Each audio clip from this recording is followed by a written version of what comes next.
You're listening to the Breadcrumb Mojito podcast, hosted by Connor Whale. Lorietta, welcome. Hi. Nice Pleasure. to meet you. A pleasure to meet you as well. Thank you very much for spending the time to come on and have a chat with me. Would you like a drink? Yes, absolutely. We've got a peach martini, a strawberries and cream milk punch, or a banoffee pie old fashioned, which is rum and whiskey based. Oh, maybe the milk punch. Milk punch? Yeah. Happy days. This seems to be quite popular at the moment. We've been doing this for a few. A few other guests. Yeah, Okay, it cool. seems to be, because it being a milk punch, a little bit more out there. Everyone kind of knows what an old fashioned and a martini tastes like. And so it's also, for longer conversations, lower ABV. Love it. Perfect. So we're not going to get too lit. So I while can we're go having back a to chat. work after this. Yeah, for sure. Perfect. Cheers. Cheers. Oh yeah, I need a drink, Jonah. It's bad luck. The hospo. Can you tell I'm nervous? I feel nervous. No stress. Maybe this at will all. help me. Yeah, that's all good. It's to be fair, it's quite warm in here, so it doesn't exactly help. But yeah, welcome and thank you very much for coming on. You're welcome. So you work with Lion Nathan doing Healthy Hospo. Yes, yeah. What exactly is Healthy Hospo? What does that encompass? Yeah, so my actual role is sustainability manager. So I work in a whole area of so many different areas of initiatives around environmental and social kind of good, which is something I love and very challenging because there's so many problems to solve in the world. But with Healthy Hospo specifically, this was an initiative that we actually started in 2019. And it was very small, very grassroots. Got in touch with Tim Etherington Judge, who lives over in the UK, who kicked this off in the UK, and had a conversation with my boss at the time about how do we bring this to New Zealand? And it was kind of part of a bigger conversation around, we run a lot of alcohol education programs at Lion to try and help people understand the realities and the how to moderate drinking and kind of what different tactical tips that people can use. But when we were discussing Healthy Hospo, we were kind of well, actually the support we could offer the industry is so much greater than just this kind of alcohol education program. There's so many areas that need support. So how do we bring something more holistic like Healthy Hospo over to New Zealand? So yeah, that was kind of a chat in 2019. COVID hit. We kind of spent a lot of time in the background trying to build things. And the whole goal of it really was to find experts in different areas of well-being and kind of build this holistic program to support hospitality with physical and mental health. And when I was working in bars and restaurants, it just didn't exist. There was nothing there. And so it wasn't until I stepped into the corporate world and I was given all this access to mental health speakers. We had trainers coming into our work. I had free counseling service, so much support that my whole life kind of changed. And I just felt where was that when I was in hospo? And, that would have really kind of helped me through some really hard times in hospo as well. So yeah, that's pretty much the goal of it. And the way we roll it out is essentially we just spend our time running workshops across New Zealand and also events. We kind of have two goals. We really just want to empower the industry and educate them to help understand different aspects of physical and mental health and how they weave together. But then the other side is to just bring community together. Back in my hospo days, the only time I saw my friends was at a bar. Yeah. So I just I never really had exposure to other things, and I just kind of want to give people different passions in life as well. So how do we get people outside and show them how easy it is to connect over a hike or a surf lesson or I don't know, whatever it might be that you're into, yoga, pottery, art, whatever. So yeah, that's kind of the goal. Nice. And I totally, personally, I have definitely seen a movement towards sort of paying more attention to the mental health side of bartenders because, like you say, you're only hanging out with your friends inside a bar. You normally finish work, everyone sits down, has a drink, maybe goes to another bar that's open, and then you sleep all day and you don't get up and go for a hike or do anything like that. And so it's a sort of small, narrow world that we exist in, and it's fueled by a lot of alcohol a lot of the time. So you started your journey in hospitality in bars. Yeah, my first job was when I was 14 years old. I got a job at an Indian restaurant in Lower Hutt, if anyone's from there. And it was kind of just, I fell into it because at the time my mom was single income, single working mom. So we didn't have a lot of money at home. So I just remember being like super young, being like, oh, why do my friends get all this cool stuff and I don't? So I was like, how do I get a job? And then luckily a girl in my class at the time was like, oh, you should apply here. They're hiring. And they gave me a job. And that was my first foray into the world of hospitality. And I just didn't, I remember walking in and being like, oh, like which Pinot Gris and Pinot Noir, which one's white, which one's, red? Like, I had no idea. I guess I was 14, obviously, knew nothing about wine. And so, and then that kind of was the start of this almost accidental journey of working in bars and restaurants, and kind of continued throughout high school. And then when I was studying, and then at one point I was just like, I just want to make this my career because I love it. And I started stepping into the bar space because I was super interested in the bartending. I started off front of house, went into bars, and then, kind of got really interested in like competing, that whole thing, and just kind of testing myself. So, it was a bit of a crazy kind of accidental journey, but like has brought me amazing opportunities as well. So I, love it. Like, don't regret anything. Perfect. And it's cool how something, was a necessity at the time, have to make some money, and it's naturally formed into a passion where then you got very involved in, like, did you say competing in competitions? Yeah. So how did that start? What was your first competition? Oh, my first competition was probably, I think it was a Jameson's competition, many, many moons ago. And again, I was so new and I was so fresh. And then, I think I went into a Bacardi Legacy after that, which is kind of managed to do quite well in that, which I was stoked about. And then that's kind of probably where that probably opened my eyes to what was possible with hospitality. Because before that, I didn't realize you could travel, go work places, the whole BA route kind of, there's just so much that it exposed me to that I just had no idea about. So, it definitely opens the scope of seeing what is possible. And I know when I started bartending, I didn't even know a rep. I didn't know of any competitions at all. It was very much small world. We go to work, we make drinks, we go home, we get drunk. That's pretty much it. Love it. Good stuff. So I'm kind of curious about anything that you've noticed around mental health and hospo, is what sort of seems to be, what is a big contributing factor, and what are sort of the most common problems that people deal with? Oh, that's a good question. Okay. The more I've stepped into this space and the more I've been learning from some of our experts, reading, and just exposure in general, and kind of our own surveys, I've just started to realize that for us to be mentally well and have, I guess, resilience, there are so many aspects to our well-being that kind of build almost like a table of well-being. And so I think a lot of times we think about well-being as oh, you need to exercise, but that's kind of just one part of the equation. And so the more I've looked into it, the more it's well, actually sleep is foundational for mental health. And surprise, surprise, hospitality doesn't sleep very well. No. And then what we're eating and we're putting into our bodies is, again, super important, because if we're not giving ourselves the nutrition we need, we won't have the energy and the capacity to deal with all the stress of hospitality. And my time in hospitality, I remember specifically having this period of my life where my staff meal was mashed potatoes for a year, and surprise, surprise, wasn't the healthiest. And then there's things how we connect with people, and this is super important. And I think hospitality is so social, which is one of its greatest strengths. It's a really cool community. Everyone likes to look after each other.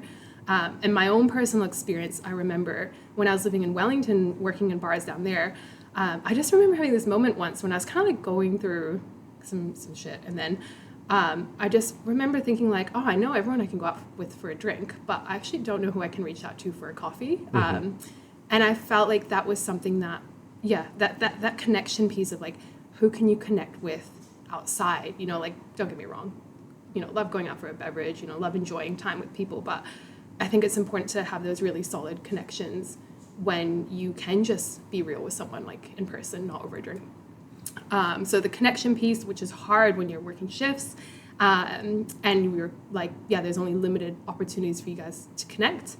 And then what else is there? Oh, and then sunlight. Oh my God, sunlight is so important. Okay, yeah. Yeah, getting out, getting vitamin D. We are animals. Like we need to live outside. And I think this isn't just, a problem with hospitality. I just think it's modern life now where we don't spend enough time outside. And something that kind of blew me away was learning that our minds don't actually rest mentally until we are in an outdoor environment.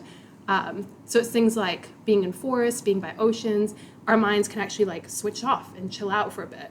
And whereas when you're in a city, constant noise, constant stress, like this is just low level stress all the time. And that blew me away. So I was like, oh, like we're dealing with this industry that like, and I didn't know any of this working in hospitality. It's like, we're not sleeping well enough. We're not eating well enough. We're not connecting, like in these kind of meaningful ways. We're not getting outside enough. And then we kind of wonder why there's, all these things going on. And then on top of that, there's also like, our leaders need help. Like, we don't get enough leadership training. And then we don't get any, and this again is not just hospitality. I think this is just a life skill in general, but we're not taught how to communicate well either. So how do we have, these really authentic, rich relationships where we can be honest and we can, bring our full selves to them, which is so important for mental health as well. So kind of the more I've just learned and the more I've seen, I'm like, there's so many different areas of what we need as a table. Like we need our family, like there's a leg of the table there. We need to be outside. We need to sleep enough. We need to eat. And that's just really challenging in shift work. It's not impossible, but it definitely requires a lot more intention. And and what I'm seeing is that I don't think there's enough conversation around some of these things. I don't think there's enough role modeling of what it could look like to sustain yourself in hospitality. And I just really and we kind of keep talking about mental health, and I love that the industry is embracing it more and more. But until we really have a hard look at all these systems that we've set up and all these habits we have as an industry and things we've normalized, these stats aren't going to change. We need to support and empower our leaders and our teams to understand how to look after themselves better, so then they can help their teams look after themselves better too. For sure. I can definitely say that probably our generation, when we were coming up in bars, our leaders didn't really pay much attention to the health side of things. I can think of a lot of my bar managers loved drinking, loved partying, did all the bad things, didn't eat right, didn't get much sleep. It was the attitude of if you're hungover, you still come to work and you still work as hard as possible. And, if you get hungover long enough, it just becomes normal life and you don't notice it as much. And so it's hard for us to learn from our leaders when our leaders are doing the wrong things, essentially. And that just in general in the world, mental health is becoming much more of an important topic that people are talking about. That there's a lot of people of our generation that are taking it more seriously, and I think are becoming the new leaders of venues. To then the younger generation of hospitality people that are coming in, we are now setting the example for them. And the more attention we pay to it, the more they're going to take from it. And then hopefully this just becomes a trail-on effect, everything rolls downhill. 20, 30 years from now, there's probably going to be a lot of healthy hospo programs out there. And a lot of people are going to be getting more help, and we're probably dealing with a lot less depression, anxiety, substance abuse, all these sorts of things that are a common problem in hospitality nowadays. And it's interesting hearing you point out all of the different things, it's never just one thing that is bringing the house down. It's always a combination, and you might be able to say, I've fixed my eating habits, but I'm not getting any more sleep. And so even though you feel like you're doing something and you're not really lifting the whole boat with the tide type sort of thing, it's very interesting to think about. What are the most common sort of problems that you see people facing? Oh, there's so many. And I guess, and I'd point out, I don't think any specific lifestyle is wrong necessarily. I think it's just kind of, because I remember being early 20s, loving life in hospo, going out, so I don't think that was wrong. I just think, I just wish I'd known a bit more to make some smarter decisions. So more about having the information to be able to make your own choices, as opposed to just making choices and not knowing if they're right or wrong. This is just what everyone does. But the common kind of problems I'm seeing, I think for me the biggest, and kind of the feedback I'm seeing from the industry as well, is that really I think our leaders just need a lot of help. Like, I think it's such a tough time to be a leader, not just in hospitality, but in any industry right now. There's so many like external pressures, financial, interest rates rising, people not spending money, thinner margins, and then you've got like chaos happening like everywhere in the world right now. And then, so you've got all this pressure coming externally. And then as a leader, you've also got, you've got to like meet business needs. But then you've also got to support staff. And a lot of them, I think staff are feeling the stress from the world, from the financial, like everyone's just feeling a bit like, oh my God, what do we do? Like, this is such a hard time.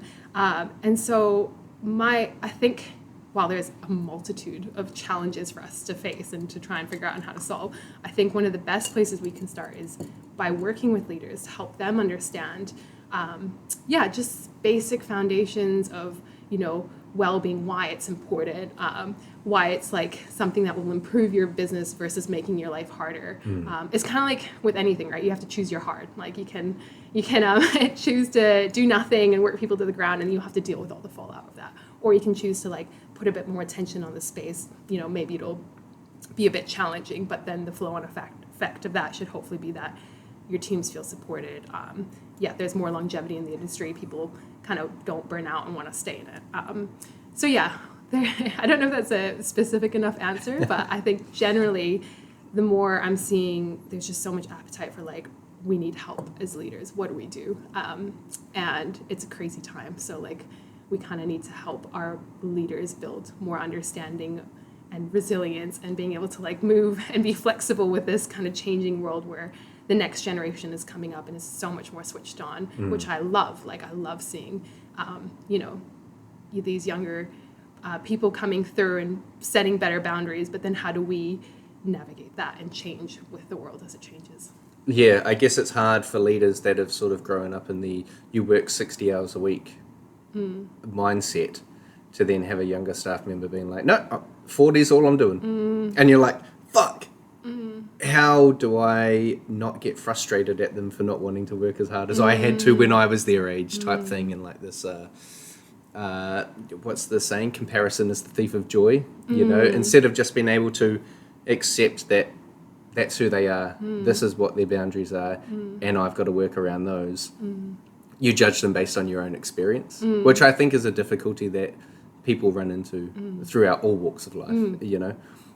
Business owners tend to work harder than the staff. And so as a business owner myself, I can't expect my staff to work 7 days a week and, be late home to their families and be at work early every day and never have a problem, no sick days and things like this. Like they're not operating in the same parameters. And it's exactly what you say, choose your hard, how hard do you want to work? And if you want to work really hard on keeping yourself healthy, that's a good hard to be working on. And if it means you have to set a little bit of boundaries around work, so be it. We'll survive. And it's not like there's a shortage of people wanting work at the moment. So I kind of view that as hire more staff, but they each work less hours, as opposed to having a small team and everyone works thousands and thousands of hours. So as a leader, what are some skills that we should develop to be able to work with the younger generation? Great question. I think communication. I think that is so important. And I think a couple of years ago, and this is kind of something that we've started to develop in Healthy Hospo as well, is a communication workshop, because a couple of years ago I was introduced to this. We have had a few kind of coaching workshops at work to understand how to give better feedback, kind of talk with staff, help them solve their own problems and things like that, which just blew my mind because I was like, wow, I wish I'd had that when I was a 20-year-old bar manager trying to navigate these challenging situations. But then also there's a concept where there's like a framework of communication, which sounds a little bit strange, but it's nonviolent communication. And this is something we teach in one of our workshops, and it's such a game-changing kind of way to think about expressing problems or issues, because it just takes the confrontation out of it. And I kind of like to adapt it a little bit, but I'll give you an example. Usually when we get annoyed with something, and this applies to like everything, work, life, whatever, partners, we're kind of quick to say like, oh, you haven't done this. Or why are you late? Or what are you, and it's very like confrontational, everyone kind of gets their backs up. But there are ways to learn how to communicate so you can kind of share more empathy or understand yourself better. And a lot of it comes from like using more I statements. So like, hey, I've noticed this. Like, this is the impact of this. And this is something like, can we work together to figure out how to change this, or whatever it might be. My intention for our relationship is that I really value a tight team that works well together. I want everyone to feel supported and trust, and this, when we see this action, this kind of lets down this part of the team. So how can we work together to, change that? Or can you explain to me what's going on from your perspective? And I think kind of teaching some of those tools is life-changing, like not only from like a friendship perspective or a, or like, work perspective or whatever it might be. But it, really supports some of those challenging situations, which traditionally I think have been a lot more confrontational, or we haven't had tools for. So communication would be huge. But the other thing, I think, what else would I say to that? Just remind me the question again. Well, how could we communicate better? Like from what you're saying, it sounds a lot of, when you're saying you're late, you're this, you're that, it's very talked down on the person. Whereas saying, I've noticed this. How can we work on this? It feels more collaborative. So instead of being a boss, you're straying into the being a leader, where people want to collaborate with you. They want to listen to your advice, and it sounds like the leader's also coming from a position of maybe there's things I don't understand. And so give me a little bit of insight to maybe, I don't know, is something going on at home and that's causing you extra stress while you're not performing or you're running late, maybe a car broke down. So many different things, instead of what's the to someone that only knows how to fix problems with a hammer. Every problem looks like a nail. And so realizing that it needs to be a little bit more inviting and collaborative. I think so. And like, it's kind of sounds maybe this kind of framework will be like, is it really that effective? But then there's like FBI and negotiators who use this kind of languaging as well to like, work in critical situations. And so it's kind of, it's something that like might be easy to brush off, but I think if you really lean into it and start to understand that it's like your own vulnerability, you need to put your own vulnerability on the table and be like, look, this is important to me. This is what I feel. Instead of just kind of like, you always do this. I think that can really support some of those more challenging conversations from like any aspect of life, really. So I think everyone could benefit from that kind of just kind of leaning into that stuff a bit more. Yeah. Now, you mentioned FBI negotiators. Chris Voss, does that name sound familiar? Is that the guy who wrote Split the Difference? Yeah, Split the Difference. Yeah. Great book. Yeah, good book. Great book, love it. I've listened to a lot of Chris's stuff, and that's kind of what you were describing. It sounded, down that thread. He's a lot of, it seems like, looks like, feels like. And the power of the how question. The power of the how question, and even the one thing that I really like of his is no orientated questions. When you ask someone and their reply is did you do this? That already sounds a little bit threatening. Whereas, their answer is going to be either a yes, because you kind of know that it was them that made the wrong cocktail or something like that. Whereas something that lets them answer with a no, but it's still confirmational, knows a protective word. It helps us feel safe. It's one of the first things we learn as children, to say no to something to keep ourselves safe. And so people already let down their guard a little bit. And so that is still working along the lines of, being collaborative, which I kind of think it's a good way to do it. And like say, not only in hospo, but just for relationships in general. Like I know since I've started paying attention to Chris Voss's teachings, I just have better conversations with my partner and my family and things like this, and I probably shut up more, do a lot more listening. It's amazing how much information you can get out of someone if you don't interrupt them and speak. You just, let's see how this goes. He even talks about strategic silence, just knowing if we sit here in silence for like 5 seconds, that's not a negative thing. and understanding different personality types. I'm probably more of an assertive personality. I want to keep the conversation going and everything like this, whereas calming down and chilling out. Brace yourselves. It's sponsorship time. I know ads can feel like the Broccoli podcast, but today we're talking about the Bahr Society, a company I own and operate. So think of it as supporting my broccoli farm. This goes out to all cocktail lovers and hospitality pros. Are you ready to elevate your drinking experience? Introducing the Bahr Society, New Zealand's leading clear ice supplier. Whether you're stirring down a classic old-fashioned or crafting the perfect gin and tonic, there's no substitute for crystal clear ice. Not only does our ice look stunning, but it also melts slower, keeping your drinks colder and your flavors perfectly balanced. From home bartenders to high-end establishments, the Bahr Society's here to bring your beverages to the next level. Order today and see why we're trusted by the best bars and restaurants in New Zealand. Visit thebahrsociety.co.nz and let us transform your drinks. The Bahr Society. Elevate your drinking experience. And so when you're teaching, especially leaders, how to deal with staff, how much importance goes on to the leader controlling their emotional state during the conversation and not allowing that the frustration to take over? What is sort of a method for noticing yourself? Yeah, so this like the more you dive into, again, like creating these healthier cultures, teams, like you realize there's so many rabbit holes to like go down, and yeah, emotional regulation would be one of those. And like, I'm going to be honest, like I'm still on this journey of communication, emotional. I'm not like this perfect Zen, like I get pissed off as well. So like, I say, like, so I'm not saying this from oh my God, this is how well I do it. Like I have a lot to learn myself. So yeah, but I guess we kind of probably touched more on this in our coaching workshop, is kind of setting yourself up to be in the right frame of mind to have a conversation with someone.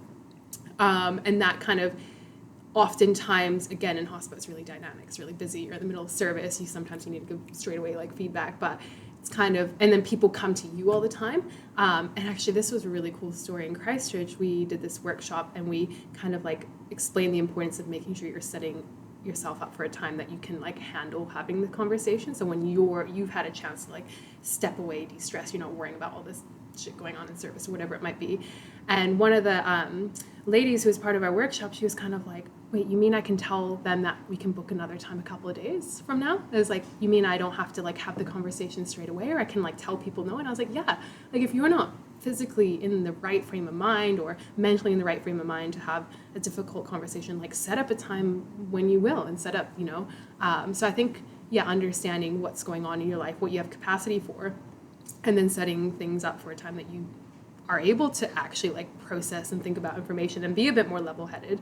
And this is advice I should take for myself sometimes too, because like sometimes I'm like, if something's bothering me, I need to like address it straight away, but actually like what I should probably do sometimes is step back and make space for myself, and then just noticing emotions. And I think that takes time and practice, and that's where like things like mindfulness practice come into use. And again, like, sounds very airy-fairy, but like just taking time out to like be still and notice what's going on and being like, I feel pissed off right now. I'm like, why do I feel pissed? And then just taking time to like understand what's going on from you can help you be a bit more objective about it. So I think there's a lot of skill sets there, and we don't cover all of them 100%, but we do kind of touch into different aspects of it in different times. I think making space for yourself to be able to have conversations is important, and that means like putting away distractions, taking a second, even if it's just to like breathe and be like, I'm going to go into a challenging conversation, I just need to like take a breath and just like center myself and brace myself, but then try and be open as well. And we do talk a lot about openness, like you were saying before, of like how do you be open to all possibilities, and especially if you're coaching someone, how do you I think oftentimes we want to solve a problem, so how do we take away our ideas of what's right and just go completely openly, like, I have no idea what's going on, I'm going to explore with this person to find out what's going on for them.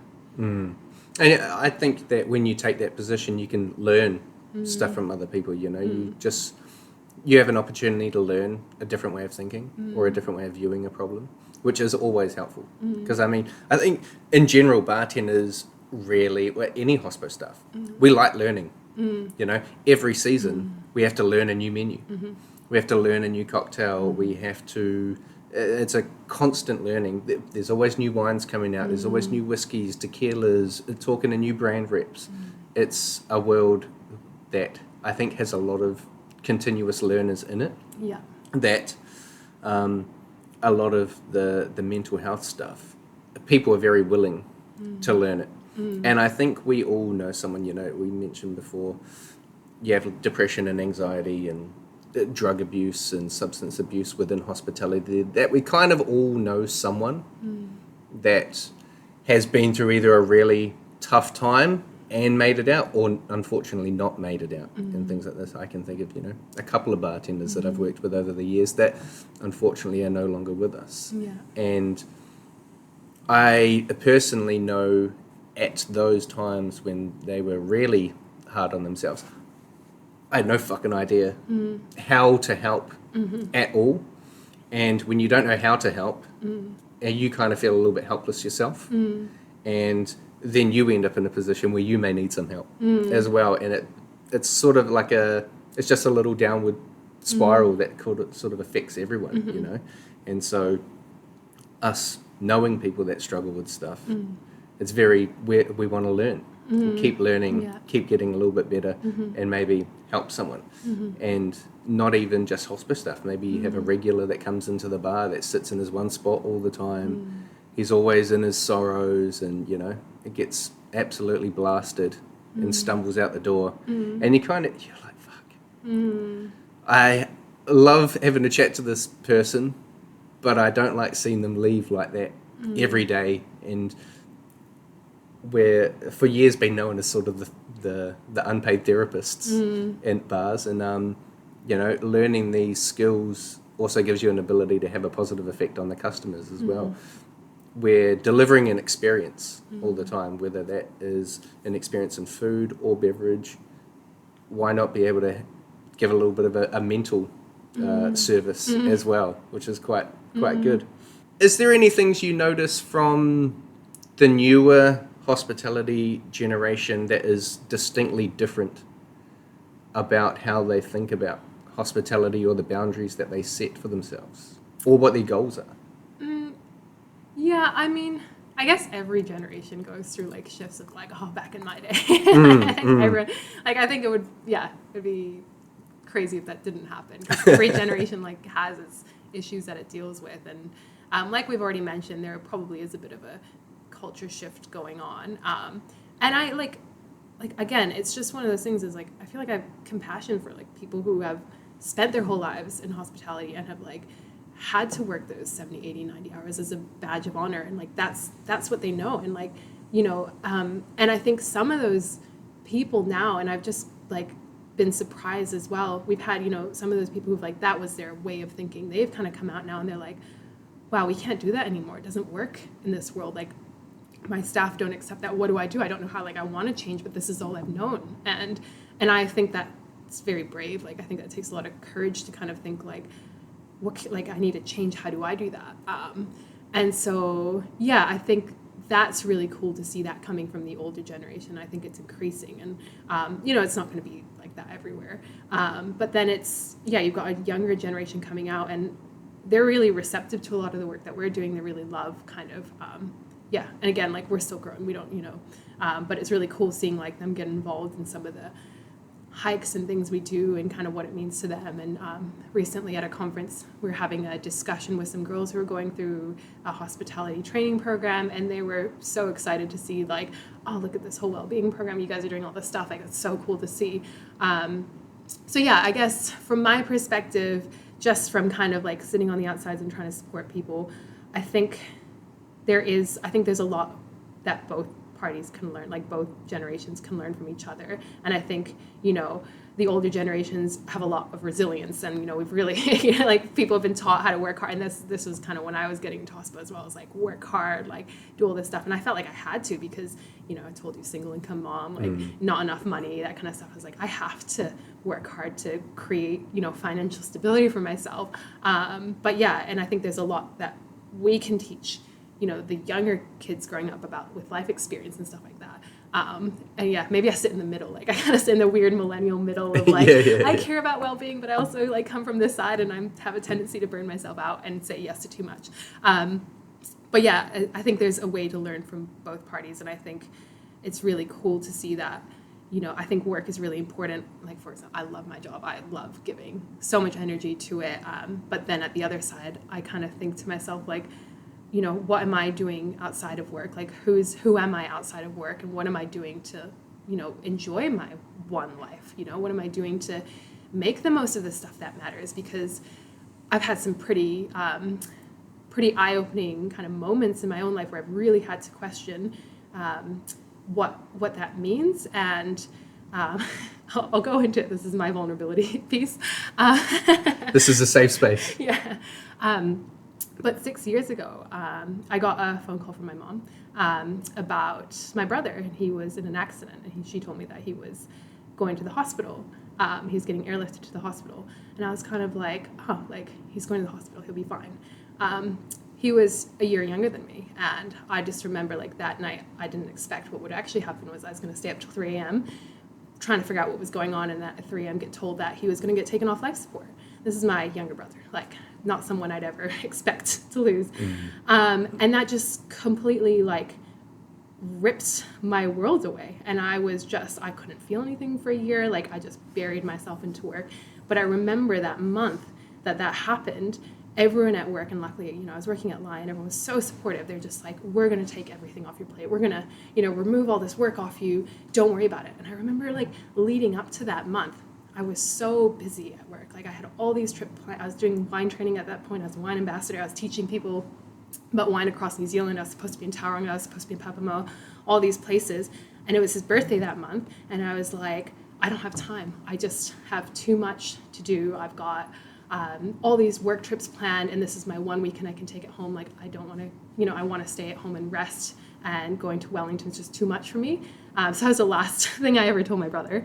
And then he passed away like a month later. And I just remember being like, what am I doing? Like, why am I putting everything into work and then forgetting like what matters? And I hope that like, other people can learn that lesson before it gets to be too late and you end up in those situations where you are like, well, what have I done? Like, none of this matters. Like all my work was taken off me. It didn't matter. The world still kept spinning. The company kept going. But yeah, the change was like for me. Yeah. And it probably, it's hard not to feel guilty about your own decisions in those moments. You think you're doing something that's really, really important, but you do forget what is really important. And what's the line? You never know what you have till it's gone. And that falling into that, I mean, that must have been an extremely tough time. Very eye-opening, very I'm guessing that changed your world a lot, and it completely changed your outlook on life and how you wanted to structure it and what was important. Yeah, it's very, very. I'm sorry to hear that, and thank you for sharing it. Yeah, it's a hard moment, and I think a lot of people can relate to the essentially looking for a distraction, throwing yourself into work, working twice as hard to forget about something that hurts to think about, whereas walking into the pain sometimes and getting to know yourself in those moments is probably also super important. What was the catalyst, I think, for a lot of the Healthy Hospo stuff? Like I went through this quarter life crisis. I was like, what am I doing with my life? And, am I really like living a life that I'm proud of and doing things? And I feel like that going through something like that extreme grief where you're like, you have to learn you have to start to learn things like what emotions are, like how you process them, because I didn't for a year. I just numbed, and I think that's something that we're good at in general. And it wasn't until I was like, I have to stop numbing, I have to face this. And then when I kind of realized that you can actually get through an emotion until you feel it, and you really allow yourself to feel it. And I think we avoid a lot of the bad stuff all the time, and we're like, I shouldn't be sad, I shouldn't be angry, and we create all this resistance. But it wasn't until you really lean into it and be like, well, I am sad, like this is just what's going on. And I just wish, again, someone had taught me that stuff way before any of this happened. And I guess it's why, again, with Healthy Hospo, it's kind of like, how do we weave some of that in of like, hey, these are emotions, this is what it looks like, it's okay, this is how you communicate it, this is how you can express it in healthy ways. Because like we were saying, the table earlier, the wellbeing table, when you put something heavy comes on, like you lose someone in your life, like those other things aren't in place, like you don't have those tools, and the whole thing comes crashing down. And that's kind of, I think, what happened in my life over that year. It's just everything was crashing down. And I looked like I was coping because I was just really busy. Yeah. It's a great cover story, I think in hospo we're good at looking really busy all the time, even if it's folding the same cloth 20,000 times because the bar's quiet, you're still trying to look busy.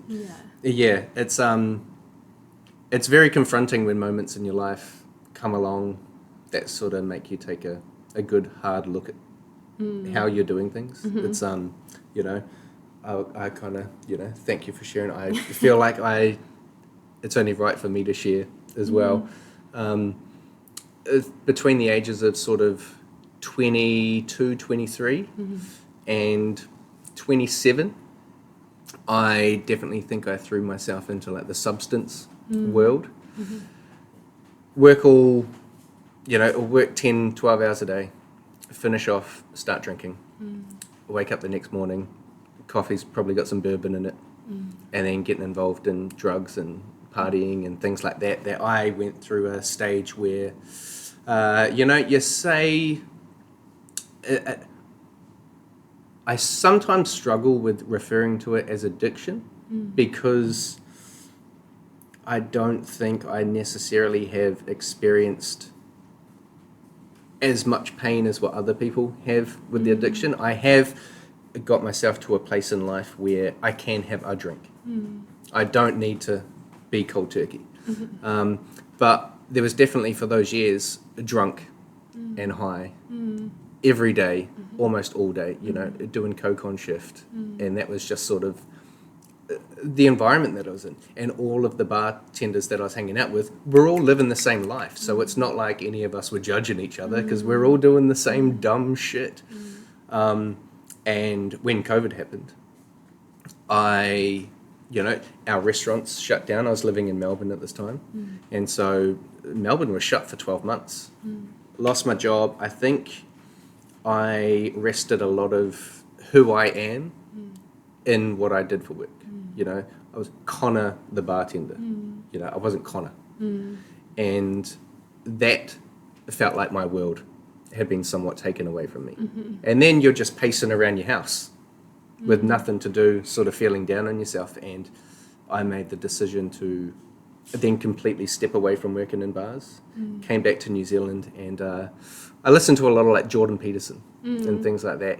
And he talks about if you sit on your bed and just think about, all the things that have gone wrong in your life, if you think hard enough, you'll figure out why you're the reason that's happened. And I think I used to blame a lot of things on other people. I kind of thought I was this, 10 foot tall and bulletproof, and that I didn't allow emotions to come in. I tried to look busy and would use drugs and alcohol to numb the pain of dealing with any of my own issues. And I kind of went to a stage like that, and then I felt, definitely not the same level of grief, but a massive amount of guilt for the people that I've interacted with and perhaps disrespected, the leaders and bosses that I respected that I ended up disrespecting. Just all of the different moments, the dumb shit I've said to people and done to myself, and just had a very eye-opening experience, and it definitely changed the way I approached the world work, definitely started making more time for myself, stopped doing everything. I went completely sober for a couple of years and just like, I need to know that I can control myself around it. And then because I'm still involved in the space, I'm going to learn how to have a drink and sort of develop that way. But that also came with a lot of learning things like communication, learning how to identify when you're slightly unstable, when it's time to take a breath, when you get frustrated with the smallest thing that shouldn't have gone wrong, but it did go wrong. And really, at the end of the day, how much does it matter? Like, there's always a way around it. It's not, doesn't have to be the end of the world. So what are some of the things that you changed about your life to bring it back to being Loretta instead of Loretta the rep? That's a great. Thank you for sharing all of that. That's I feel okay. like there's some tough conversations, and again, I wish I had heard these conversations when I was in my early 20s, doing the same thing, going out all the time, and then wondering why I just felt like shit all the time. So I guess the big things that have changed my life, or the catalyst, I think I had to really stop and think, like, for me it was like a shift of like, okay, well, I'm lucky enough to still have my life. Like, I'm lucky enough to be able to experience the world and see everything that's going on. And am I actually making the most of that? Because I think with my brother, it was just so sudden. It was like, he was here, he was gone, like younger than me, never anticipated it. Like, there's no pre-warning. So I was like, that could happen to me. That could happen to me at any point. And that's almost shifted my whole way of thinking about everything. I'm like, what's really important to me? What matters to me? And at the time, I think it was a big shift where I had to think, like, what do I want in my life? And how am I going to do that? What am I going to do? And like, for me, a couple of things that I really wanted at that time where, I talked a lot about like traveling to Europe, but never made it happen. And then after that, I was like, well, I've got to book tickets. I've just got to, I was always like, oh, I don't have enough money. I don't. There's always a boundary. Yeah, there's always something. And I was like, if I don't book it, it'll never happen. So I did that. And then I was kind of like with exercise, I was never, the fit kid. When I was in like primary school in the U.S., I remember going to PE and not like, kind of never being the one that was good at sports. So I just thought it wasn't for me. And then like I couldn't run like a K, like I struggled to run a K.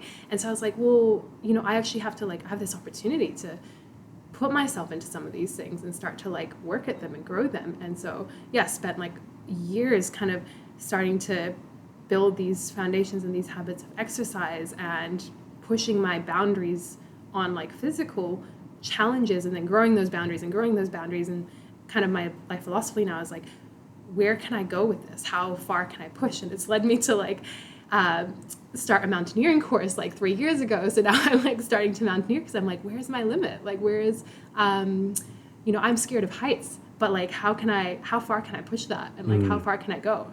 So that's been really cool. And then like, I think my whole motto is just like, what can I experience and how can I grow? How can I see the limits of who I am as a person?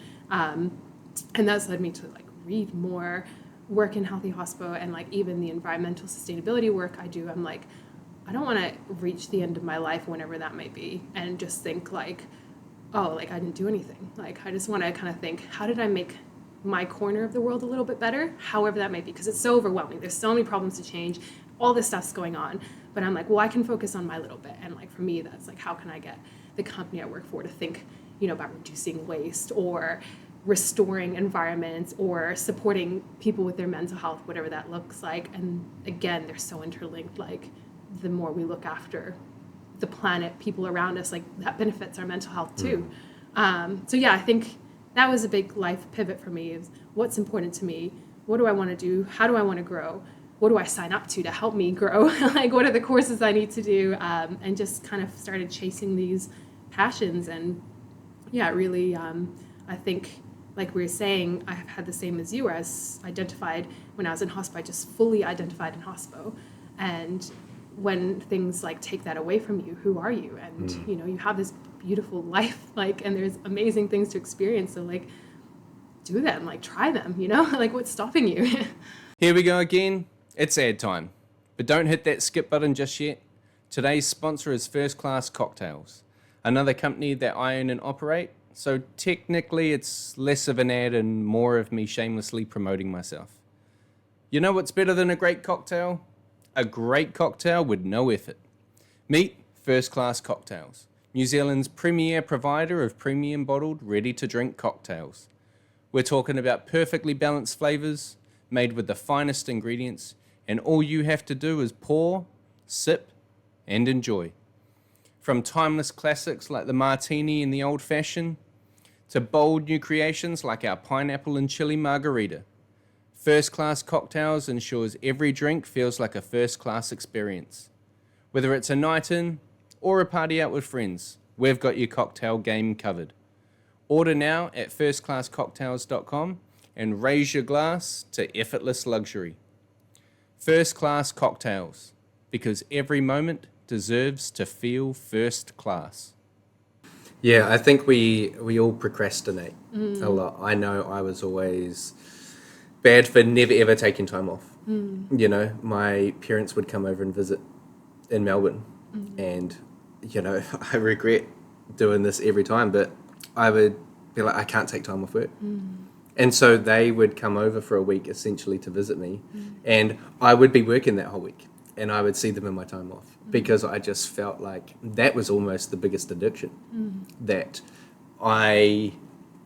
It's hard when you only feel like you're your true self when you're at work, and when you're outside of work, you're kind of the shell of a person, and you know that's probably attributed to so much partying and drinking in the free time once you finish work that you're not really a healthy person when you have those moments to spend with family and things like that. So yeah, it's a lot of procrastination, a lot of coming up with excuses, and we're all victims of no one is immune from coming up with an excuse of why they're not doing the shit they should do. You know, if it's going for a run, looks a bit cold outside. You know, my one shoe's a little bit uncomfortable. I've got to get them fixed before I go. And then you're putting obstacles in front of yourself, because then you need to go to a shop to get a new pair of shoes before you can run. And I haven't got time to do that. You know, we constantly just get in our own way, and just like what you're saying, you know, you're signing up for a mountaineering course and starting to run and things like this. You're getting out of your own way. You're like say, this is one life. How am I going to live it? And choose your hard. You know, some people running is really hard, and if they have a passion for it and they get good at it, keep going. Like there's not really much bad that can come from running. You know, look both ways when you cross the road. That's probably, you know, you want to maybe overloading, running too much too, which is what I see in hospo, because we've done run clubs. And it's like, and in hospo there's a whole like, you know, work hard, play hard kind of thing. So when we start run clubs, it's so funny because everyone's like, hell yeah, I'm going to start running 20Ks next week, because we're so used to like, and I'm like, well guys, slow down, you haven't like run in a long time, like, you know, just ease into it, build your bone strength up. You're like, you know, just relax, it's fine. And so I think that's actually quite funny with hospos. We have there's like a mentality of just push through the pain, which is great.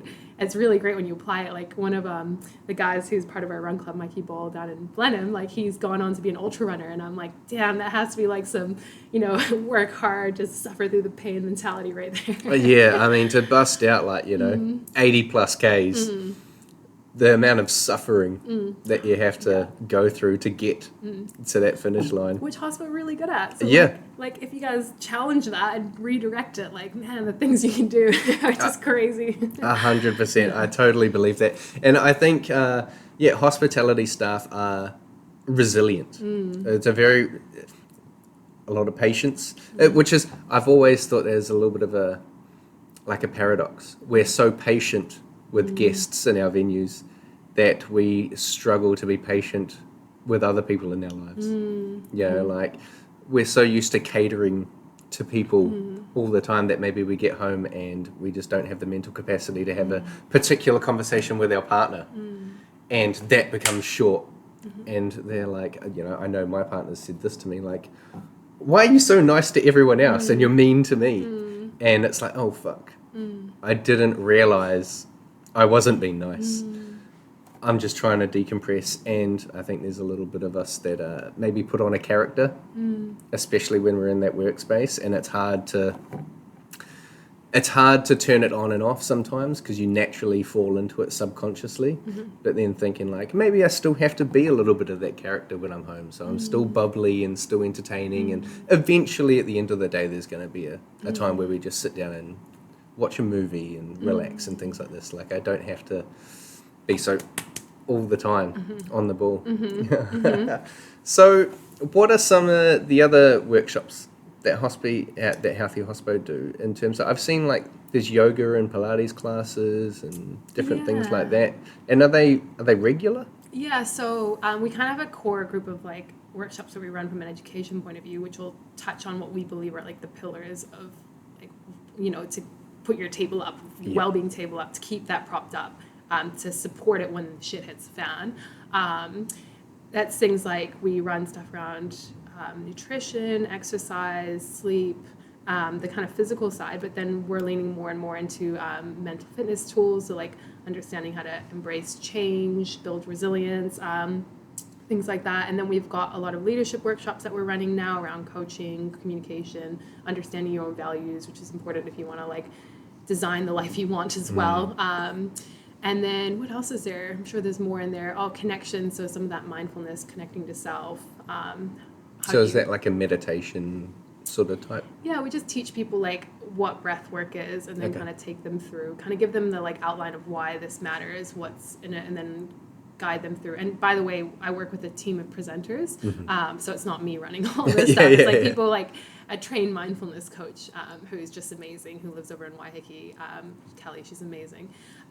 People always tell her their life stories after a session. It's just great. Like, I always joke with her, I'm like, I don't know, there's something about you that everyone just is like, here's my life. Like, you know, let me talk to you about it, which is really cool. And I've seen that happen. Like, we had a workshop in Dunedin, and this publican came up to Kelly afterwards and just like spilled his whole life story to her. And I was just like, wow, I did not think like this guy would get so much out of this mindfulness session, but he really did. So yeah, there's a whole bunch of stuff like that.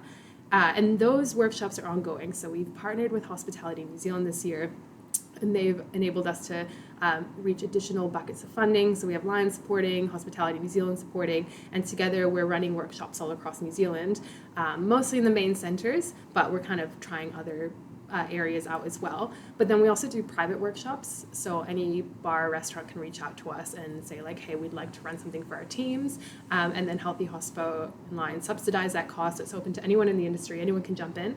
But then on top of that, we also like to run events for people, just to connect and have fun, and it's not about learning. So we're doing like a golf day in Auckland. We're going to go to the driving range. Anyone's welcome to come, which would be really cool.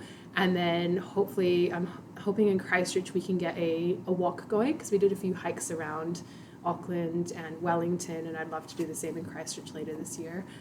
So yeah, we're kind of always trying to think about how we can connect. So I've got a team of amazing people who I'll shout out. So I've got Amy and Kirsty, who do so much of the back of house and the planning and helping our presenters fly to the right place.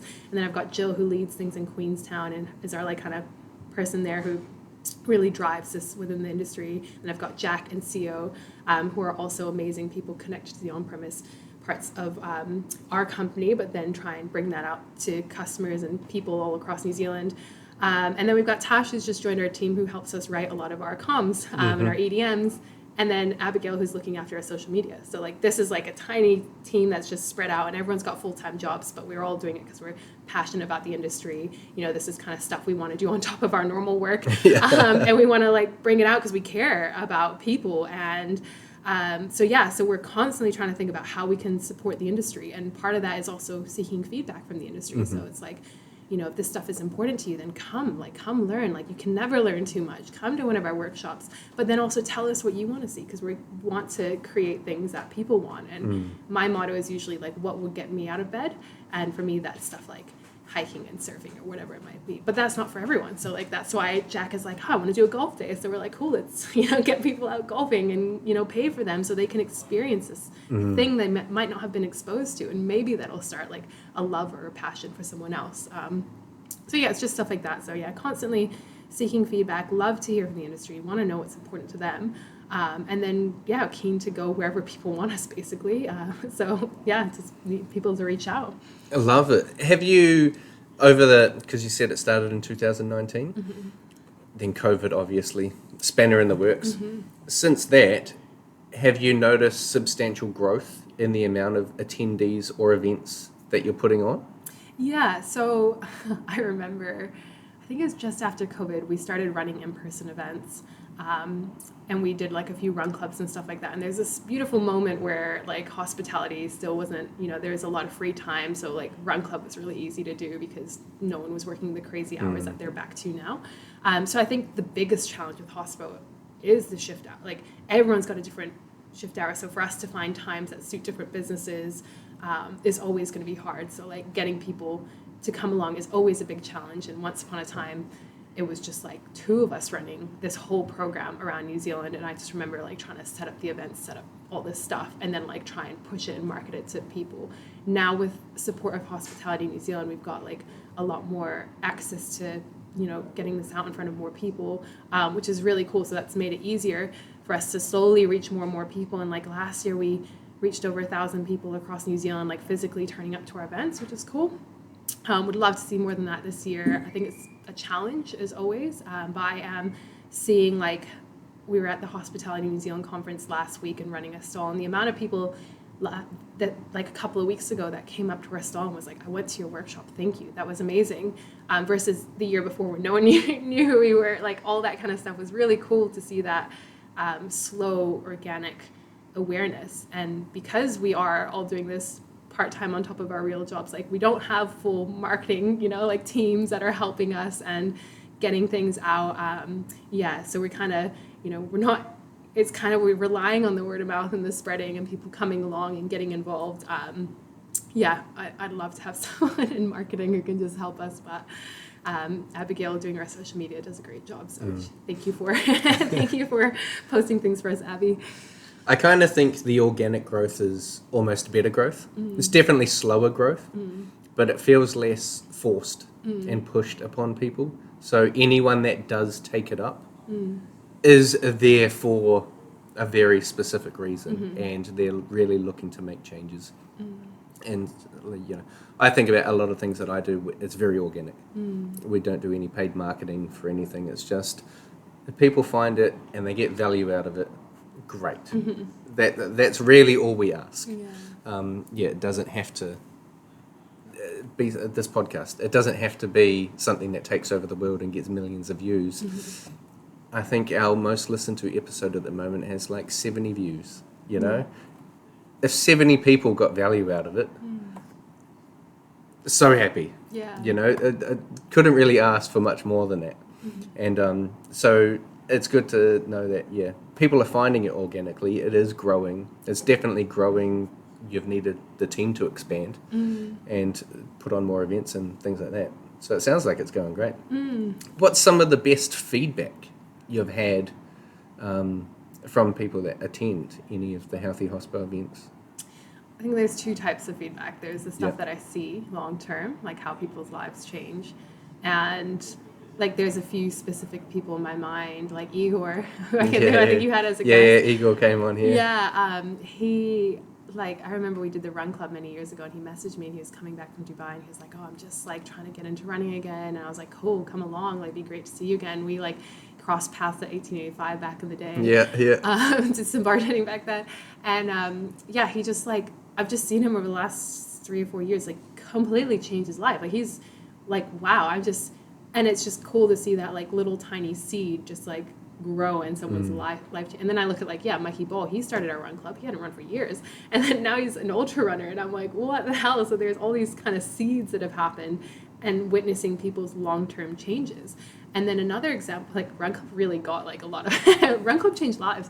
I've seen like this exec chef who was part of it. And now he gets his teams to start running with him. So he's got chefs from around Auckland, like signing up to half marathons with him. Amazing. And stuff like that. And apparently, like that was some of his teams have commented to me that they've seen a big shift in how he prioritizes his own well-being. So it's kind of, there's the stuff that I've seen, which is just amazing. And like even some management teams, like there's some some GMs that I've worked closely with who have like gone on to manage wineries in Waiheke and stuff like that, and just their way of thinking about staff now is so cool. Like I actually am inspired by them, and I draw inspiration from how they have developed like what they do. So yeah, I think there's the things I've seen, which are hard to measure. But then we always ask feedback at the end of our events and workshops, and even recently we ran a 2-day retreat where we paid for everything. We invited hospitality leaders to apply. Anyone could come around. That was near the Coromandel, and we had 27 people come. And at the end of it, had another exec chef come up to me and say like, yeah, that's really like, that was really great. Like you guys are doing amazing things. Like you need to know this. And I was just again blown away because it's that older generation. And sometimes I'm like, oh my God, will they actually? What are they going to think about this breath work and mindfulness? Like, this is going to be really weird for them. But then seeing that openness and people be like, wow, that breath work really worked for me. Like, I haven't felt that relaxed in so long. I haven't felt that de-stressed, or whatever it might be, like old school, like operators and things like that coming and talking to us. And I'm like, oh, like, that's really great. Like, I'm glad this matters, because sometimes, we've been doing this work for 5 years, and there have been points across that where we have really struggled to get people to come along, and I've thought like, are we doing the right thing? Like, does the industry actually want this? Like, is this, and I feel like the industry needs this, but does it want it? And I think slowly seeing some of these long-term shifts and changes, and slowly seeing this feedback coming through, and like, we won't always get it right. We're not always going to be to everyone's flavor, and some people will be like, you could be doing this better, which absolutely, I think, 100%, there's so many things we could do better. But I think seeing those pieces and those things, like those feedback coming in and seeing these tangible life changes, kind of makes me think like, oh, I'm so glad we kept going, even though sometimes I was like, is this the right thing to do? Like, does the industry really want this? Or are we just giving something that no one actually wants? Yeah, for sure. The breath work is always something I find interesting. I did martial arts growing up, and one thing that we were taught was 3 deep breaths out. Just get rid of all of the bad gas in your lungs, and then your body naturally wants to breathe in. And so that's something that I tend to do. Like, hit a stressful moment, I'm speaking to my partner and she's stressed out about something, I'm like, right, 3 breaths out, get some good oxygen back in the body, and it just like helps you think and process better. Definitely calms the nervous system down a little bit. What are some other super helpful breathing techniques? Some breathing techniques. Well, I'm actually not the breathing expert, so Okay. maybe you could lead us through that breathing. Maybe I can give you one that I've learned from one of our experts, Josh. Okay. But you take us through your breathing exercise, and I'll do one after. Okay. Well, my breathing exercise is, pretty simply, there's 2 that I use. One is box breathing. So in for 5, hold for 5, out for 5, hold for 5, and sort of do that. And I've always kind of used that maybe when I have more time, when I have like 10, 15 minutes. And definitely in COVID, I did this a lot. I tried to, figure myself out. And I kind of used that as a little bit of like a meditation. It's just something to focus on. And in my mind, I would just draw a box and count to 5 each time. And, 10, 15 minutes disappears real quick once you... To anyone out there that hasn't done any sort of meditation stuff, it takes a little bit of practice to really get into it. I don't think there's anyone out there that meditates and does things like this that doesn't have random thoughts come into them. We're not all Buddhist monks. And so thoughts come in, you try and, acknowledge them and let them disappear. Sometimes you get dragged into the wormhole when you think about them for like, it seems like forever, but it may have only been 30 seconds in the real world. And so that is something that I do when I am looking for maybe a little bit of mindfulness and just relax and center myself. And maybe I have a really challenging task to complete later on, and I just need to clear some bullshit out of the brain, or coming on to have an in-depth conversation on the podcast that I'm just like, I just need to get rid of, thinking about what I've got to do later on and this, that, and the other, and center myself to be able to fully engage in a conversation. But in the stressful moments where it's kind of like, I need to take a break, and this probably comes back to the communication thing that we were talking about earlier, you know, instead of just attacking the problem, being able to be like, I need to control my own shit right now. 3 deep breaths out and just push, squeeze your lungs, your diaphragm, everything, get as much of the bad gas out. And so that everything that comes back into that body, and the inhale is just natural. You can't, you know, really control that as much as you can control the out breath, and just flood your blood with more good oxygen, think clearly, calm yourself down.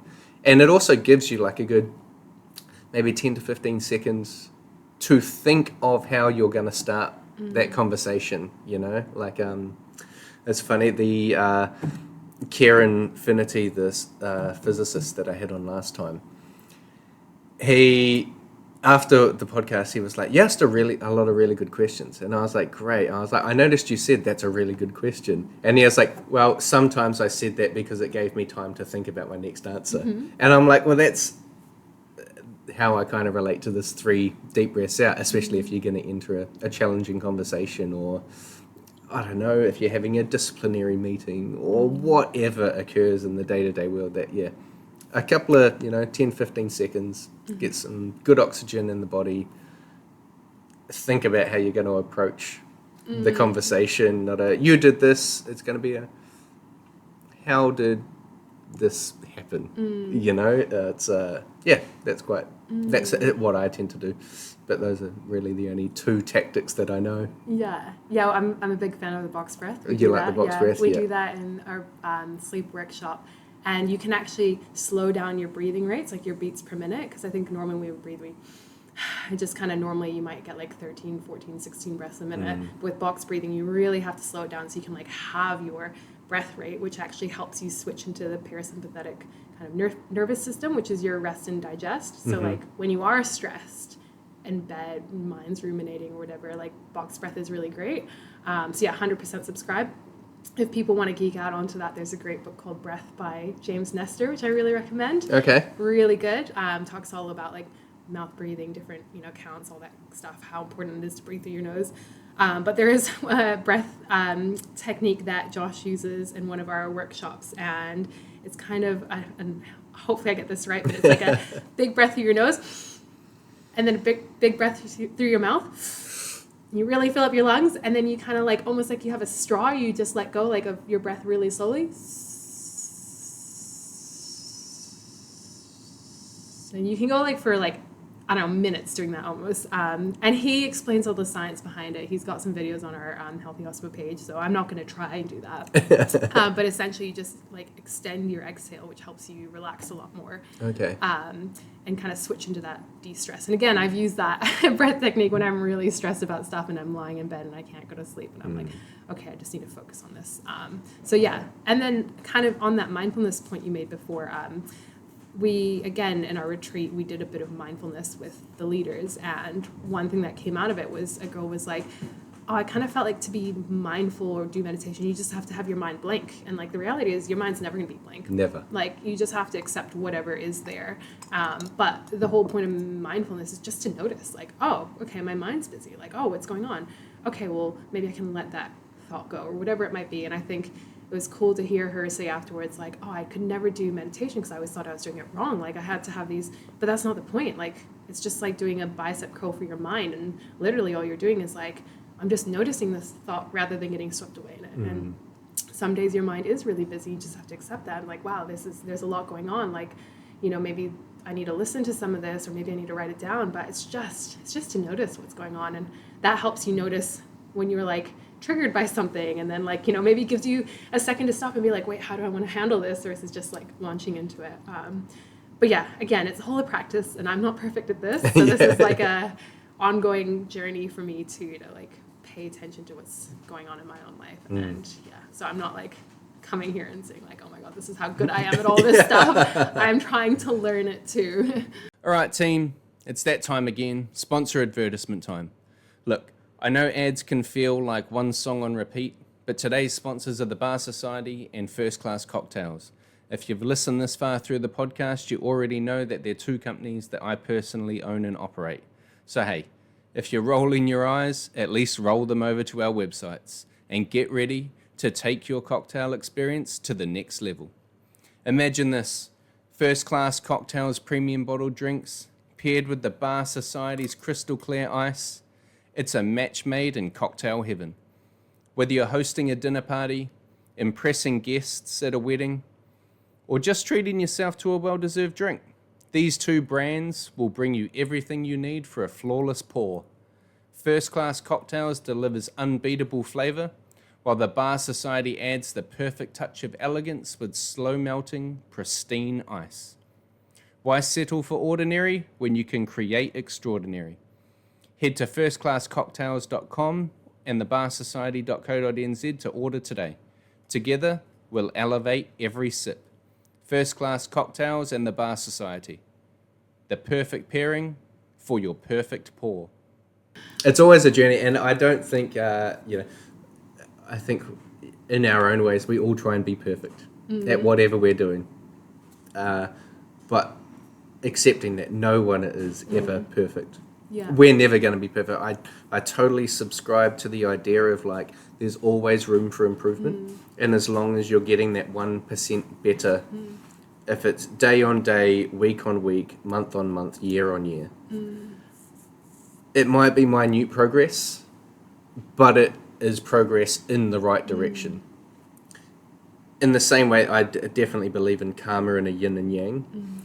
The small things that we let ourselves get away with, that 1% could be every day, every month, every week, every year.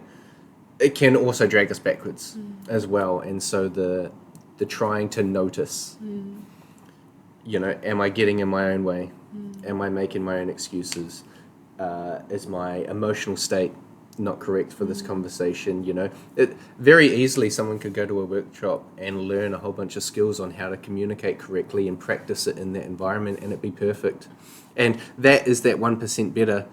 But it's very easy for us to completely forget about that when we're in a real world scenario. And so if we're still trying to be that 1% better every time, you're not going to get it right every time. No one ever is. But at least if there's, I believe intention is, intention will get you everywhere you want to go. It could be backwards. It could be forwards. Yeah. It's up to you to decide what your intention is. But just kind of, noticing yourself and trying to be a little bit better. You're never going to be perfect. It's an unachievable goal, but I think unachievable goals are good because you never stop. Yeah. It's hard to keep going if your goals are really achievable. Yeah, I think as well, like I'd add kind of something we talk about. I really like that 1% because I think we're really hard on ourselves a lot to be like, well, I need to be doing this perfectly, this perfect nutrition, perfect workout, perfect. It's just not possible. Like it's not, life is demanding, things come. So it's like, I think there's an element of having self-compassion for yourself and be like, I am doing the best I can. This week work is really tough and I just can't, I'm just gonna have to blinders on but next week I'm gonna try and kind of rebalance. And that's kind of how I think about things. Is like last week I was just swamped with work. I was just like having to do evening events, do the 9 to 5, all that kind of stuff. And I just knew I had no time for myself. But then it's kind of like, well, how can I make that up? So yeah, I know it's not, we can't live these 100% perfect lives. I think we can be nice to ourselves. We can notice and we can rebalance when we need to. And sometimes, something is always going to come at the cost of something else, and that's okay. And something I'm trying to learn is like let go of the fact that I can't do everything, because you can't. Like if what I need one week is to fill my cup up by being with friends, then my exercise might suffer. That's okay. Like this is what I need. And then maybe like I need to sleep more this week because I'm feeling really exhausted, and maybe that means I don't have time for meal prep as much. Okay, like what is what I need? How can I rebalance it? And sometimes you nail it, sometimes you don't. But I think it's important to just be like nice to ourselves about it, because really, you just are never going to do everything. Like, it's just impossible. And you've just got to work within your own limitations and just figure out what's important for you. And rather than giving up and being like, well, I can't do anything, right? So I'm just going to, like, give up completely. It's just, what's the little 1%? Yeah, for sure. I think it's how am I trying to say this? One thing I've noticed, and I would love to speak to other people that have a difference of opinion or the same opinion of this, but I think one of the things that has helped me the most in sort of acknowledging a lot of this communication, mindfulness, mental health, we're not always going to be perfect type mentality, is having children. The minute you have a child, you might let fuck slip out of your mouth, and then your child's like, fuck. And you're like, well. Yeah. It was going to happen eventually. And my partner and I, we're also doing like a emotional coaching for young children because they don't know how to express their feelings. They don't know what they're feeling. It's up to us to identify that, and by that we have to learn our own things like this. And so I am noticing more and more about just the micro improvements, the noticing little things, the paying more attention to sort of what's going on in the outside world. But I've always thought that my brain changed when I had a child, because you're no longer just responsible for yourself. You are responsible for someone else. I kind of feel like you automatically just make better decisions when you know someone else is depending on you. Yeah. It's very easy to be single and early 20s, and it's a carefree world. Yeah. And then as you move through life and you do things like have children or get married, you now have other people to depend on. And I really think it changes your perspective on what is important in a lot of moments, and you're willing to make adjustments, or you're willing to not be as high strung in certain scenarios. I'm a bit of a clean freak. Yeah. And so You and me both, by the way. I'm a clean freak, and when we're feeding dinner to our son, my partner is very like, food should be fun. And my sister works in a daycare, and she has this line, food's fun before one. And it's just a mess everywhere. There's spaghetti on the wall, and I struggle with it. And then when I'm feeding them, I'm like, I'm going to put it in your mouth. No, don't touch the spoon. It'll be on your hands, and then I'll pick you up and you'll get that on me and things like that. And so then, all right, Connor, just let it the fuck go a little bit.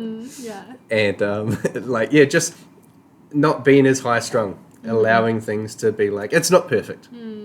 That's fine. That's cool. We've got cloths.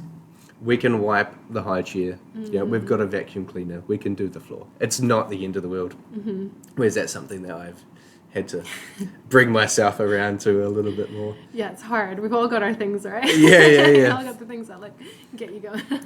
Or if you're like a very structured person, like this is what time I get out of bed, this is what time I'm out of the shower, this is what time I'm walking, this is what time I'm heading to work, then all of a minute someone's sick. And you're like, okay, all of that plan goes out the window, allowing it to not like just ruin the day before 8 o'clock in the morning is like, I think children bring a lot of insight and a lot of reflection on who you are as a person. What's the line?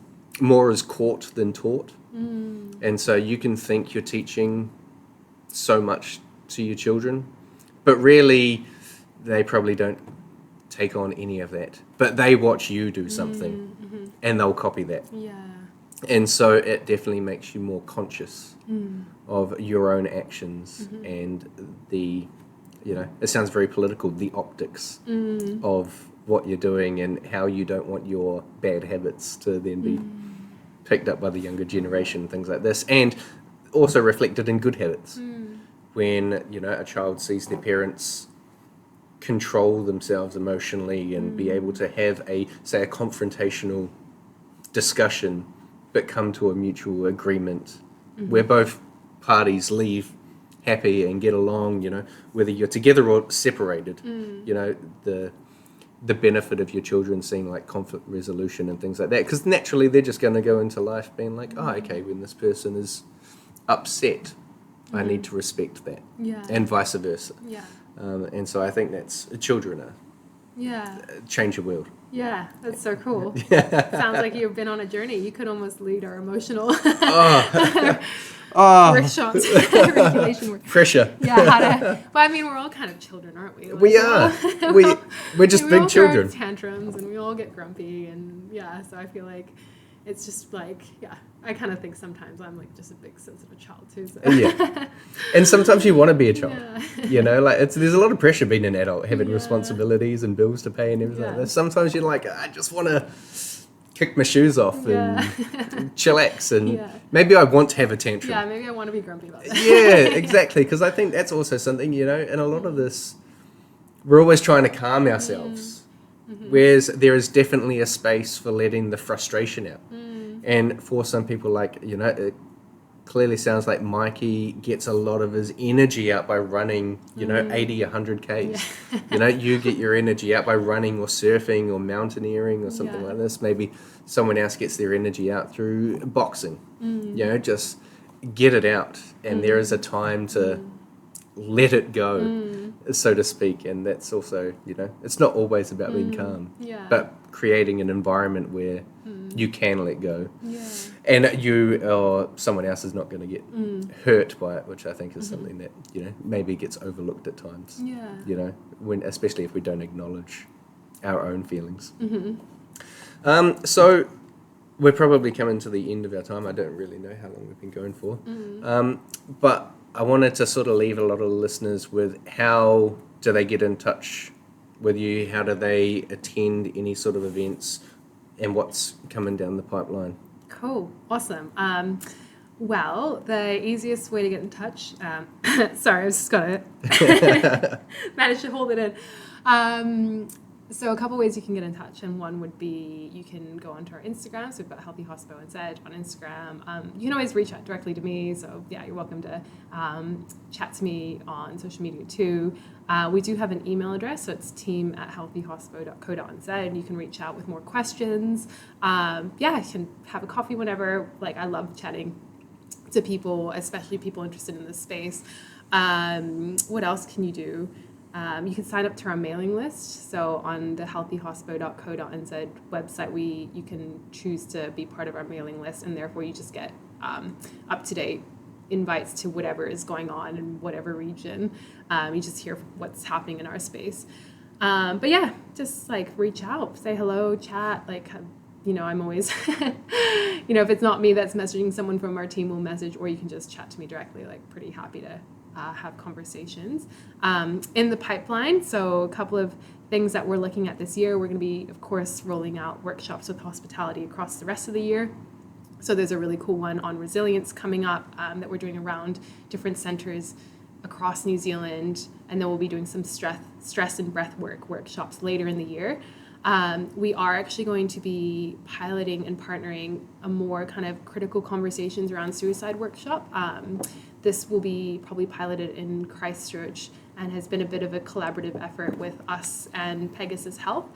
So we're just kind of chatting about that at the moment. They're a prevention suicide service, and in light of some of the suicides that happened in Christchurch a couple of years ago, we've been kind of talking, they've been working with us, and we've been talking to them about how we can better support the industry on some of those more critical conversations, and what do you say, and kind of just on that, I would say, like, don't be scared to reach out to the experts. I think sometimes we think that tools like Lifeline, suicide crisis helplines are only there for the people who are going through these issues, but they're also there for you as support people. So, like, call, ask for advice. And the biggest thing I've learned is, like, if you think someone's going under something, call the experts. It's free counselors, ask them for help. And oftentimes, more often than not, it's just having these straight up conversations with these people and actually guiding them and supporting them to make that phone call themselves. As someone who, I've had to go through therapy for my brother's passing, and it was so hard for me to make that phone call. I just was like, no, I'm fine, and then I get really bad, and then it would be too late, like I couldn't call, and then I'd be like, no, I'm fine, and it took me months to be able to make that phone call. So I think having support to actually pick up the phone with someone you love is super important. So yeah, I think that's my one kind of thing that I'd leave with, is know when it's not your place to have the answers, and know when it's time to seek them from experts. And so I'm really excited about kind of, bringing that to the hospitality industry, seeing what the feedback is, and hopefully rolling it out wider. We've also had conversations with someone in Wellington who used to work in hospitality, who now works in the finance sector, who's really interested in providing some like financial advice around investments, budgeting, how to get into a mortgage, that kind of stuff. So yeah, we're kind of constantly evolving, constantly trying to find things that might support the industry in different ways. But yeah, always open to hear from the industry too about what you guys want to see more of, and we'll try our best to find it, and try our best to bring stuff to life in that space. Amazing. Awesome. Now, we talked about the breadcrumb mojito moment before we started the podcast. Has a moment come to mind? Yeah. Alrighty, please share. Yeah, this one, again, this is another, I think out of all the things I regret in my life, particularly my working life, there's one moment that stands out to me, and I've actually had to think about this over the last week or two. And this was when I was a young bar manager, and I remember I just stepped into the bar manager's role, and we were just severely understaffed. There was only like one other full-time bartender. We were running 7 days a week, and we had one part-timer, and he had someone pass away in his family, so he went down for a funeral, and he kind of had his days of leave that he was entitled to, and then he wanted to take more, and at that time I was like, no, we need you. And that was kind of like a confrontational moment. And I remember, like, I've looked back on that moment, I actually deeply regret it. And almost to the point where having this conversation makes me think I want to reach out to this person and apologize for that, because I hadn't lost someone in my life at that point. So I didn't know how much that just destroys your world. And having experienced the other side of it, where I've been that person, and the support I got, and people just be like, don't worry about work, it's not important, and just taking care of everything from me. And then I just look back to that moment, and I was like, I wasn't that for that person. I deeply regret that. So I think that's something that I would love to, it's something that I think is really important, and I hope that others in the industry can maybe take that, and the people are first all the time, and it's not until you really experience something, I think, that you know what it means to you. But I feel so deeply loyal to my company and the people around me because of everything they did for me then, and I just wish I had done that for that person. So that would be my biggest regret. And I think about it. I've thought about it a few times. Yeah, I can definitely see that. It's I've always been a believer of the hardest thing you've been through is the hardest thing you've been through. And for someone, losing someone close to them is a 10 out of 10. But for someone that maybe hasn't been put in that position, when they broke their arm, was a 10 out of 10.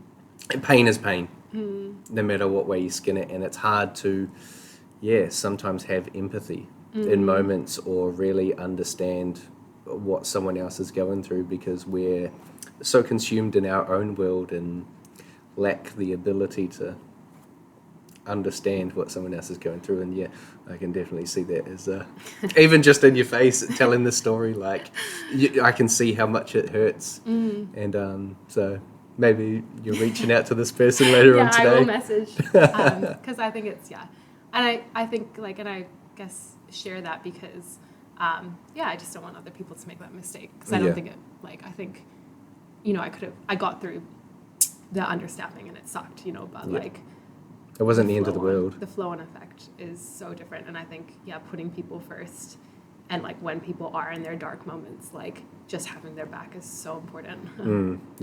Totally. So that was my hard-learned lesson. Marvellous. And thank you very much for sharing. And thank you very much for your time. I know it's, middle of a Wednesday, working day. My pleasure. Thank you very much. And I hope everyone listening to this is going to reach out to do some Healthy Hospo workshops and learn some bit more and improve themselves and the world of the people around them. Yeah, So, love it. Thank Anyway, you. no worries at all. See you, everybody. That's it for this week's episode of the Breadcrumb Mojito podcast. Follow us on Spotify, YouTube, Instagram and TikTok at the Breadcrumb Mojito podcast and look out for next week's episode.